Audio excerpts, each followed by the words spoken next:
it worked. Okay. I went to Catholic school. We Early first quarter, no score. Ravens have 4th and 3. Lamar Jackson dropping back, finding Tez Walker for the touchdown. Yeah, great start for their offense. They get in a bunch. It's man-to-man coverage. You get an outside release and then run away from coverage. Ravens up 7-0 midway through the third. Steelers trail 10-3. First and goal from the 1. And Connor Hayward pushes the snap, scoring a tush-push touchdown. That's a real brotherly shove right there. The Haywards. I like that. Game tied at 10. Ensuing Ravens possession, 3rd and 9 from their own 34. Jackson's pass tipped there, intercepted by T.J. Watt. Great to see him This back. is what you need. You need your veteran defensive players to step up and make a play. Both Cam and T.J. show up. It was tight, right? The Steelers kick the field goal. They pull ahead 13-10. Just under 9 minutes to go. Same score, 3rd and 4. Lamar Jackson avoiding the rush, finding Zay Flowers down the field for a 50-yard touchdown. You're thinking, okay, the Ravens are cooking with something here. This is when I started to have visions of this Ravens team making the playoff run. Because I felt like it was the first time in a long time Lamar did Lamar stuff. And that was the first of three remarkable plays late in the game. Baltimore taking the lead 17-13. Aaron Rodgers, that's the right sound effect for that, Dan. He connects with Pat Fryermuth over the middle, 31 yards. Route to cover a stick nod and 2-man. And here you're going to see the outside zone by Kenneth Gainwell, who's become a star for the Pittsburgh Steelers. Tomlin loves it. Steelers pull ahead 20-17. Okay, what can the Ravens do to respond? 2.5 minutes left. Baltimore 3rd and 1 from their own 36. Jackson dropping back, finding Flowers again. 64-yard touchdown. The Ravens regained the lead. This game was wild. Yeah, that's a great play call. Short yardage. You fake the toss to Derrick Henry. Wide open Zay Flowers. Aaron Rodgers has been in these moments so many times before. That experience shows off here, connecting with a wide open Calvin Austin for the score. What a moment for the Steelers. They go ahead 26-24. Here. Okay, I like that. DJ with the scratch. Okay, Chris Boswell lining up for the extra point, and he misses it. Oh no! Pittsburgh hanging on now to just a 2-point lead. Next Ravens possession, 21 seconds to go in the game.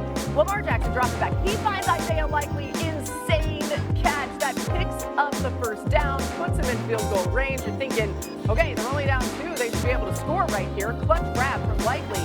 And then here, 2 seconds to go. The rookie, Tyler Loop. He lines up to win it, but it's not good. We'll take it. That holy water must have worked. The Steelers take the AFC North. They win the game. And here's Mike Tomlin after the game, catching a break there at the very end and beating his chest. I mean, how can you put into words just the thin line between they make that kick, the season's over, comes to a screeching halt, and missing that kick and winter going on? You know how it is. If my aunt had male parts, she'd be my uncle. That's my favorite. I just like how he says it so deadpan. Like, Okay, he's amazing. Hey, when they answer that question like that, you go, next question. Yeah, moving on. Or you just answer it that way. Dan, what did you like from the 42-year-old Aaron Rodgers last night? Trusting that the people around him would see it the same way. I think it's the best Aaron's thrown the ball in 3 or 4 years. But you got to have receivers and tight ends to see it at the same time, the same way. Go to the second half, 3rd downs, trips up top. You're going to get pressure off the edge.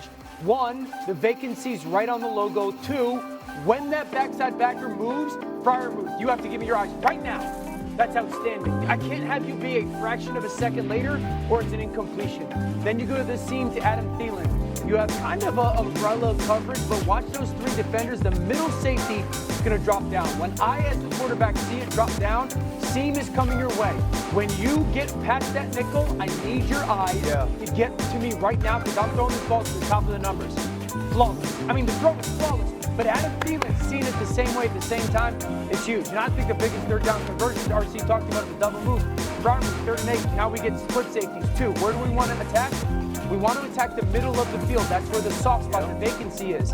Now, when you as the tight end make that little move and that defender peeks back to the quarterback to think ball's coming, right when you get past him, I need your eyes back because the ball is coming. That's outstanding. And I go back to a couple weeks ago when Aaron Rodgers post-game said, everybody needs to be in the film room. We got to be watching it the same way. It showed up last night. And I thought it was huge when it came to their pass game.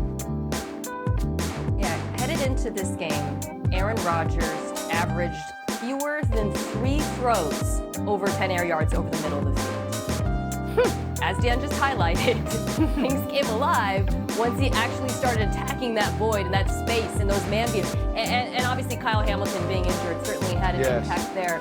But I would argue his unwillingness, and it really is an unwillingness that predates this season, to aggressively throw between the numbers has hamstrung this offense. It's just been low percentage throws.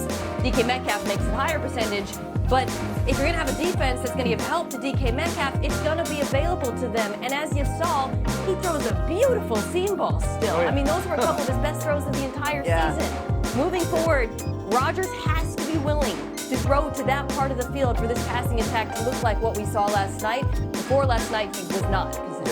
And I thought it huge on Friday that the interior receivers became a part of this game when you think of Jaylen Warren and Kenneth Gainwell and also Pat Freiermuth. Pat Freiermuth, prior to Aaron Rodgers, was the number 2 receiver in many years for this team, and he just wouldn't utilize him. We saw them come alive last night. It was almost as if they figured out this week that DK Metcalf wasn't playing. And then listening to Dan, especially this morning, I started to think about MVS and Adam Thielen, 2 players who not only have experience in this league, but also can see defensive football the way an experienced quarterback can. And they made some big catches in that second half, and you could see Aaron Rodgers' comfort level with them. I will say this.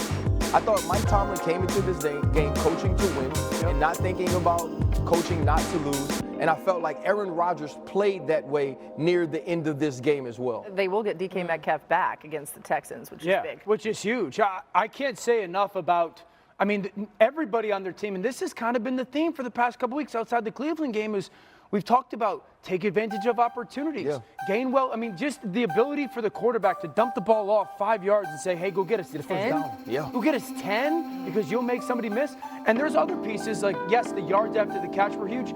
We talked about also the 6 offensive line stuff. They didn't dominate in the run game, but the run game, when they put Spencer Anderson on the field and ran it was good enough to at least balance some of their play calls. You guys, it does maybe feel like it's been a while since we've seen Aaron Rodgers do this exact thing. It was his first go-ahead passing touchdown in the final minute of regulation or overtime since 2018, week 16. That's actually a wild move on. Well, I think the first thing from listening to Shedeur Sanders, there's clearly no connection between Kevin Stefanski and Shedeur Sanders. There wasn't a relationship there that needed to be carried over to the next year. If Shedeur Sanders is going to be your head coach, Kevin Stefanski can coach football. Kevin Stefanski understands offense, and in my opinion, he understands leadership. What he was able to do with Baker Mayfield in 2020, what we saw once Deshaun Watson was injured and Joe Flacco was acquired in 2023.